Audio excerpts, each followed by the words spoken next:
special prayer for peace and love and understanding to all those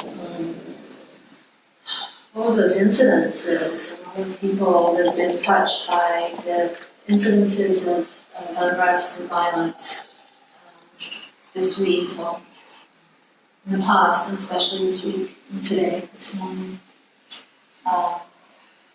I know, when I read the statement this morning about as a spiritual community, we promote global transformation through personal transformation. Some think that this teaching is a very selfish, self-centered teaching, and it is. But I think it is in a very good way, because as Gandhi said, we have to be the change we wish to see in the world. We can do no good out there in the world until we have peace, and love, and understanding within ourselves. And Dr. Ernest Holmes really understood this as he developed his body of work and this book that we've been talking about this month. We've talked about for the last 7 years here at the Satya Center, The Science of Mind, understanding that each of us has the capacity, the ability to use this amazing power that each one of us has, that each one of us possess, which is the very simple power of our thinking, our ability to direct our thought to that which we want, to that which we desire. And so as we talk about peace, and as we do these affirmations, and we do this positive affirmative prayer, it's about making an inner adjustment, a mental adjustment, aligning our thoughts with what we desire. Peace, healing, love. So that's really the whole talk. But I will continue. Last week we started the new year. Happy New Year, by the way. Happy New Year. If you weren't here last week, we had an even smaller group last week on New Year's Day, and an even smaller group on Christmas Day. Just coincidentally, the Sundays this year or last year were Christmas was a Sunday and New Year's Day was a Sunday. So Happy New Year. Happy New You. We talked about last week the foundation, the fundamentals, the practices that make up this body of work. And I introduced 9 pillars, or 9 practices, that if you adhere to these practices, you will experience a greater understanding of who you are, what you are, how powerful you are, and how to use your power in ways to affect your life so that your life can be truly a life that you love living. And I like to say, so that you can live the life that you were born to create. So the pillars, some of you took notes, I know, because you came up and asked me, what was number 7? I didn't get number 7. So these are the 9 pillars. These are the practices, and I challenge each of you to practice these for the month of January, and then come back on the last Sunday and report back to me. I'd love to hear the changes that have occurred for the better in your life. Number 1 is affirmative prayer. Number 2, meditation. Number 3, visioning. Number 4, sacred service or selfless service. Seva, as we call it here. Number 5, spiritual studies. Number 6, giving and receiving. Number 7, clear communications. Number 8, responsibility. And number 9, gratitude. So again, these are the 9 spiritual practices that we promote here at the Satya Center. So, all of our classes that we offer, the talks that we share here, all of them promote these practices as being fundamental to your spiritual awakening. So, when you are practicing all of these 9 practices, I like to think of it as a wheel. And these practices are like the spokes of the wheel. And if you give each one of these spokes your attention and your time, and you dedicate time to practicing them, then the wheel of your life rolls smoothly along. But if you neglect one of them, then the wheel isn't as sturdy, life doesn't seem to be as smooth. Does that make sense? So those were the 9 spiritual practices. So today is our second Sunday, and we've got 3 more Sundays following. So Lyle and I, and many Science of Mind centers around the globe, take the month of January to focus on the first chapter of Dr. Holmes' amazing book, The Science of Mind. Now this chapter is divided into 4 sections. I'll be taking the first section today, and then Lyle next week, and then I'll do the following 2 weeks to talk about all of these very fundamental, basic premises of the science of mind. So today, my topic is the thing itself, and that's the name of the first chapter of the science of mind. And so what's Dr. Ernest Holmes referring to when he talks about the thing itself? Any ideas? Say that again. God, the thing itself. Some people say, the thing itself? That's not very reverent. The thing itself. You call God an it? Yep. And some do. And if you read this chapter, he has about 20 names for God, which I love, because using one word, like God, let's say, some people may not like that word. Some people may have grown up in a belief system or a religion that their idea of God doesn't align with their new idea of God, so the word God has got replaced, misplaced, I would say, the word God has got replaced with something else, the universe, or spirit, or the divine, or infinite intelligence, or Atman, or have any other words? What? What? Yewa. Yahweh. Source. Source. So we have different names. Anyone else has a different name? We have the infinite, creator, Jehovah, First cause. first cause, love, I am. So you see, there's lots of different ways we come at it, the thing itself. So what is it? Well, maybe if we grew up in a Judeo-Christian country such as ours, we have an idea of it or God being a male, a guy in the sky, sitting up there in a cloud somewhere, passing judgments and keeping an eye to make sure that you're following the 10 Commandments and such. Well, in the science of mind, we don't tend to lean towards that interpretation. Some say that interpretation is us as humans making God in our image and likeness. Because I don't believe that God is a judgmental being. So we see God as what? What do we see God as? Spirit. Spirit, all things. All things manifest. All things manifest. Dr. Ernest Holmes liked to, he created a diagram to explain the threefold nature of God, the thing itself. The body, the physical universe, is God. The laws that govern this physical universe, the mind, is God. And then there's the invisible, the ineffable, that which is a mystery to us, is God, Spirit.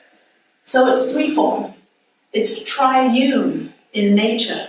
And many religions have used this Trinity idea in explaining God. Here in the science of mind, we talk about us also being in the small what God is in the large. And Dr. Ernest Holmes talks about the macrocosm and the microcosm, meaning God in the large, the universal idea of God, is body, mind, and spirit. And then us in the microcosm, in the human form, we mirror that. And we are body, mind, and spirit. We're that which has a body and that which has a mind. We're spiritual beings, the ineffable, having a human experience. We're individualized expressions of this one power, this one source, this one love, this one peace, this one presence. So I've done a lot of listening to Dr. Ernest Holmes on YouTube this week. And if you've never heard him speak, I encourage you to. He was born back late in the, early, when was he born? Kelly? 1896, So he was 97. born in the late 1800s, and he was born into a poor family and very religious family. And him and his brother developed a very deep connection with the divine and became incredible seekers and students, theologians, philosophers, and authors. And they were born back in Maine and came to the LA area when they were in their 20s. And developed a movement there, a metaphysical movement that was never intended to be a church, but a institution for learning. And so the two of them worked together to establish this, and then Ernest's brother Fenwick went back and started his own body of work. Ernest stayed in LA, and I think Charles here actually, Chuck went to listen to Ernest Holmes speak in the LA area back in the 40s, 50s, 60s, 50s. And so if you're interested in this man that created this science of mind movement, you might like to have a word with Chuck. Maybe he'd be willing to share a little bit about the guy as a person. Yes? Yeah, there he is. So I thought, we're about to be enlightened by Chuck. So Dr. Ernest Holmes, he was an amazing speaker. And like I said, I've been listening to him. There's recordings of him on YouTube. There's an archive, Science of Mind archives. You can go to online to hear some of his talks and read some of his meditations. Truly powerful and inspiring. So in my study of him this week, I came across a lot of great quotes that I want to share some of those with you. As he discusses this God thing, the thing itself, this one power, this one presence. He talks about the fact that each of us are centers for this power and this presence to flow out. And he likens it to that. He has this great story. Maybe I'll share a little bit. Before I get to that, though, the science of mind. The science of mind is the science of spirit, a culmination of the age-long search for truth. The truth has been known by a few in every age, but the great mass of people has never dreamed that actually we live in a spiritual world. Holmes attempts to explain that world and how to live in it. This is the simple meaning of true metaphysical teaching, the study of life and the nature of law, governed and directed by thought, always conscious that we live in a spiritual universe, that God is in, through, around, and for us. So in the beginning of the Science of Mind textbook, Dr. Ernest Holmes says, these lessons are dedicated to that truth which frees man from himself and sets him on a pathway of a new experience, which enables him to see through the mist to the eternal, changeless reality. So when I read that, I was thinking of 8 years ago, we started this Satya Center. And I was thinking, what shall I call this spiritual center here in Austin? And there was lots of options, obviously. But as I read that statement at the front of the Science of Mind textbook, that's what really inspired me. These lessons are dedicated to that truth which frees man from himself and sets him free. The word truth. And that's what the Sanskrit word Satya means. Truth. Higher truth. And so some people have said, Satya, what does it mean? And why did you choose that? And I thought there's a bit of a trickster in me. I thought, well, I don't want to make it so evident. Do I just want to call it the truth center? I want people to actually engage in inquiry and figure it out. So for those of you that want to know more of what the word Satya means, look it up. Because it is a Sanskrit word, and like most Sanskrit words, they don't just mean one thing. There's a lot to that word. So look it up. So the thing itself. So basically the thing itself, as I read through the first chapter, Michael and I read through it last night, it really discusses the principle of oneness. That there's only one thing happening, and we're it. We're a part of that one thing. But we're individualized expressions of that one thing. Not one of us alike. Each of us has different abilities, different preferences and desires. So we all express this thing called God just a little bit differently. And that's what makes it so beautiful. We're all one, but we're all unique in that oneness. We all become available to use this power, this law, this divine line, the way that we interpret it. So it looks very different as it shows up. And the Hindu teaching of Namaste, I think, is really fitting. And it's why we encourage it at the beginning of our talks each week, is that we truly honor the divinity in each and everybody, because it's so different. And for us to move into judgment about how other people are and how they show up, or how other nations are and how they show up, for us to be in judgment of that is really a sign that we aren't awakened to this core principle of oneness. But we've been so conditioned to think that we live in a world of separation. We've been so conditioned to see me and you and us and them that we think it's normal to judge and categorize and criticize the way other people and other nations show up and live life.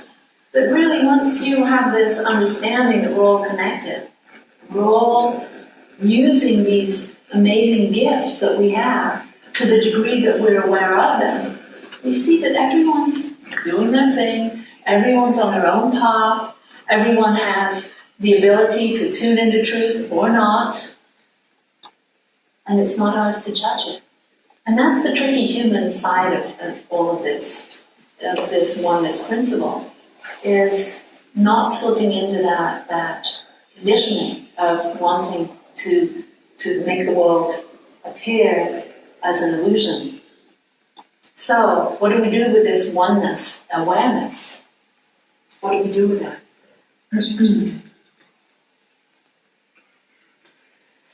What we do with it is, once we understand it, we know better how to direct our thoughts, our mind, how to use our mind. When Tom says our mind and spirit is our echo of the eternal thing, the thing itself. And the sooner we discover this fact, the sooner we shall be made free and happy. God, the universal life force and energy running through everything, is an intelligent presence pervading all space, a self-existent cause, a perfect unity, a perfect unit, and a complete wholeness. So, we understand that we have this ability to tune in to this one mind. and that there is only one absolute source. So we allow God to be our only authority, and not our little mind, our ego mind, but the divine mind. So that's why we practice these practices of meditation and prayer, so that we can tune in, beyond our limited perspective, our rational mind, our logical mind, and open up to the greater mind, the realm of infinite possibilities and potentialities that is available to all of us. Dr. Holmes said to remain open, to think of ourselves as open at the top. So when we get sucked into the world of conditions, as we get sucked into our narrow way of thinking, we take time every day to remember, through meditation, through prayer, and through our spiritual studies, that we open up. We don't know all the answers. There are greater possibilities and potentialities and answers available for us when we take time to tune into that greater mind, that greater source, and allow that to be our guidance. God is love. God is love. God is love. We hear that, we hear songs. We've heard songs throughout the ages about God is love. What does that mean? You hear us say here that we are the mind of God knowing, the hands of God serving, and the heart of God loving. Each of us, as representatives of the divine, are here to do God's work, to be the presence of love. It's very simple. So we remember every day that that's our main mission on this earth mission, is to be the presence of love. So how do we do that? We start by loving ourselves. We start by loving ourselves first, and then start by thinking loving thoughts. And whenever those negative judgmental thoughts pop up and pop in, we come back to our center, and we remember that the very truth of my nature is unconditional love. And we allow that unconditional love to guide our thoughts, and to guide our steps, and to guide our words. It's very simple. But if we're so busy in our world, if we're not practicing prayer and meditation, if we're not doing our spiritual studies, if we're not practicing giving and receiving, if we're not doing selfless service, if we're not volunteering, if we're not practicing all these practices, then we get out of this God way of being, which is our higher self, our true self. And we start to move into doubt, into fear, and to criticism, and to self-judgment. And we don't allow our true essence to shine. The thing itself is seeking to express itself by means of you. And what blocks that? It's like water. Imagine God as this wonderful living water, this amazing body of water. And that each of us are individual streams from this one body, this one giant body. And so each of us, as streams, we allow the water to flow into our lives and come out into full expression. We express the full body of the divine. If our pipe or if our stream is clear, but we block our stream, we block that flow from coming out. We block ourselves from being our highest expression. And the Hindu chakra system talks about blocking this, how we, in our individual bodies, block, oh my gosh, it's the end of my talk. So just before I finish, we block this flow of life-giving water in our root chakra. This is our place of feeling grounded and connected. And in this school of thought, they say we block feeling peaceful by being fearful. So if you have fear, your water isn't flowing. Your God energy isn't allowed to flow because you've got fear blocking. The sacral chakra says that if you've got guilt about anything you've done or said, then that will block the flow of the living waters. Your solar plexus, if you have shame, you will block the flow of the living waters through your body system energetically and out into your experience. If you've got blockages in your heart, if you haven't forgiven, if you've got heartache, you're blocking the flow of your love energy out into the world. If you're not speaking your truth, if you're saying yes when you mean no, or no when you mean yes, if you don't have clear boundaries, if you're lying to yourself, if you're saying things like, I'm not good enough, I'm not worthy, I'm too old, I'm too young, I'm too fat, I'm too thin, I'm not smart enough, or whatever you may say, whatever lies you may be telling yourself, you are blocking the flow of the living water of God. If you've got mental confusion, if you doubt, you're not allowing the wisdom of the divine to flow through you. And if you have any fear that you don't trust in the universe, that you don't believe that you're a child of God, you're not opening yourself up to the devotion and the love and the beauty that God is as you right now. So, I'll continue a couple weeks from now with the rest of this talk about the thing itself and how it works, what it does, and how you can use it more fully. So I'd like to end in a prayer, if you will, and we'll share some. So tune in to Dr. Ernest Holmes. He made his transition in 1960, but I think, as you can tell from this talk and this body of work, that he's still with us here today. So please close your eyes and breathe and connect to this one living flow, this light force energy that God is. And Dr. Ernest Holmes says, anything in our thinking that is unlike our highest concept of good can clog the pipe. We must look to ourselves and we must be very honest. If we find anything in our thinking that denies life, let's clear it away. We can stop being afraid if we want to. We can stop having resentments. We can stop all unkindness, remove every doubt, and gain faith through the simple practice of learning to believe. And here is right where faith and patience are being willing to try and keep on trying must be used. Anyone can say to himself every day, I am a fountain of life, and the living waters of the divine flow through me. I will express joy today. I will be happy. I will be glad and enthusiastic. I will bring gladness and enthusiasm into every experience of my life. I will maintain a quiet confidence and peace and a sense of serenity. I will be glad for the achievements of others and rejoice in their success. Anyone can learn to love people if he or she wants to.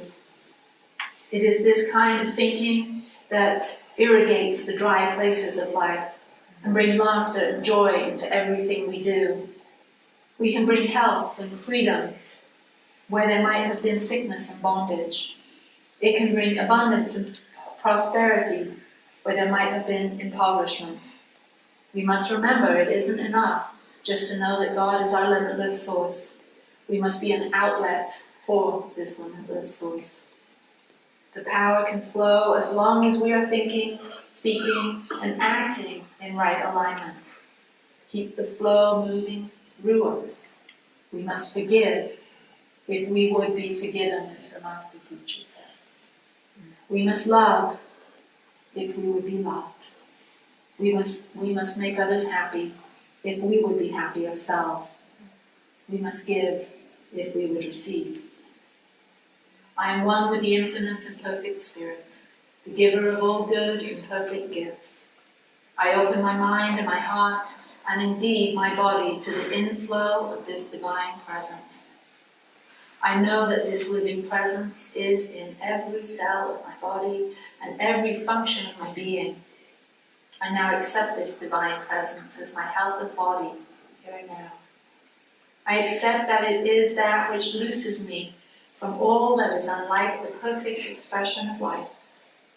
There is no doubt or fear in my mind that rejects in any way all that God is right here and now. My conscious acceptance of the fullness of the presence of God through joy and love flows out to bless those whom I would help, those with whom I would share this inner joy.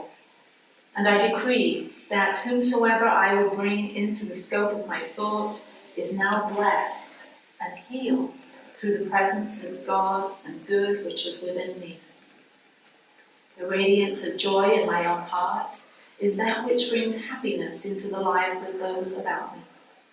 The abundance which prospers me is that which supplies everyone with the good things of life. The light which warms the center of my own being so shines forth that all might find guidance and warmth and comfort in its rays.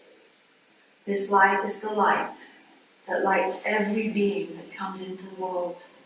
This is the source from which springs the living waters. We drink and shall never be thirsty again. So I say thank you for this body of work that Dr. Ernest Holmes brought forth. I say thank you to all of you for showing up and being willing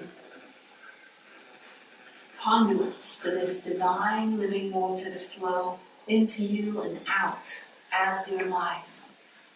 I know that each of us here today are blessed by this awareness, that each of us are blessed by our willingness to say yes to ourselves and yes to life, allowing life to flow through us and in us and out from us in ways that serve and heal the world. The world is blessed by this movement of consciousness that we are creating today. So I give thanks for you. And I give thanks for the Satya Center. So I release these words with absolute faith. I know that the prayer and the answer are one, and this prayer is already so. So please join me with. And so it is.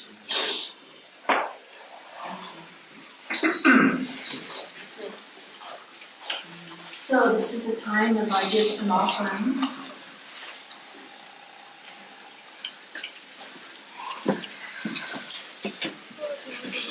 So as you find your offering, and really as we give, we're giving. This is a movement of consciousness that we're doing from our own selves to our source as we give. So once you have your gift in your hand, just take a moment to tune into what we're actually doing here. It may look like we're giving money to the Satya Center, but really what we're doing is we're saying we understand the source of our life and it is God. And so as we give, we do receive. And the ancient teaching around tithing says that we keep 10% of our income, whatever we receive, and we invest it in our future. So we give to God 10% of what we receive, and we know as we give, we do receive. So what we do is we become open and receptive through the act of giving to allow the divine flow of spiritual insight and awakening to happen for us, in us, and through us. So please join me with our affirmation that you'll find in your program. Joyfully I give with gratitude, for I know that as I give, I am given. I allow the abundant nature of the universe to flow through me so let